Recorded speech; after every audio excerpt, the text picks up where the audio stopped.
What's up mga mamis and daddies? For today's video, ating i-discuss ano nga ba ang katangian ng mga bata na may ADHD. Pero bago ang lahat, pag-usapan muna natin ano ang ADHD. Ang Attention Deficit Hyperactivity Disorder ay isang neurodevelopmental condition na maaaring makaapekto sa pag-uugali, atensyon, emosyon ng bata. Hindi lahat na may ADHD ay pare-pareho, pero may mga karaniwang katangian na madalas mapansin sa kanila. Number 1, kakulangan ng atensyon or inattentiveness. Hirap sila mag-focus sa isang gawain o lecture. Madali silang madistract ng ingay o iba pang bagay. Madalas makakalimutan nila ang gamit o importanteng impormasyon. Hindi nila madalas natatapos ang kanilang mga assignment or project. Number 2, hyperactivity o sobra na energetic. Palaging galaw ng galaw o hindi mapakali kahit nakaupo. Mahilig magtatakbo, gumalaw kahit hindi naman naaangkop sa sitwasyon. Hirap maglaro o gumawa ng tahimik na aktibidad. Tila wala silang mga kapaguran.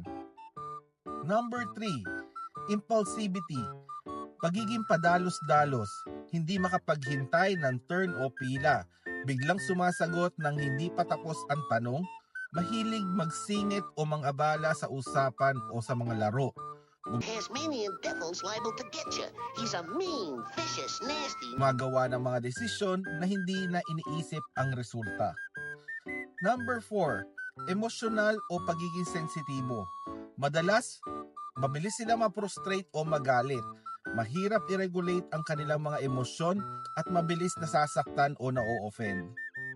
Alam nyo ba, may mga positibo rin na katangian ng mga bata may ADHD. Hindi lang hamon ang dala ng ADHD. Marami ring positibo na aspeto ang mga batang may ganitong kondisyon. Alam nyo ba na sila ay creative, mahusay mag-isip ng mga bagong idea or solution. Dahil din sila ay energetic, madalas silang masipag or very active sa mga aktibidades. Meron din silang katalinuhan na bukod tangi, lalo-lalo na sa mga larangan ng math, science, or art. Resilient, hindi agad sila sumusuko sa mga challenges or hamon.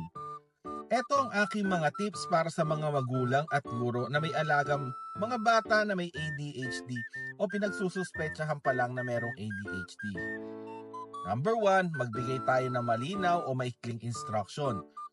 Magkaroon tayo ng routine para mas maging organized sa mga bagay-bagay ang ating mga anak. Bigyan natin sila ng sapat na break para makapaglabas sila ng energy.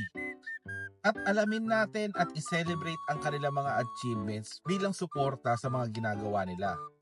We can also enroll them sa mga activities na tumutugma sa kanilang interes.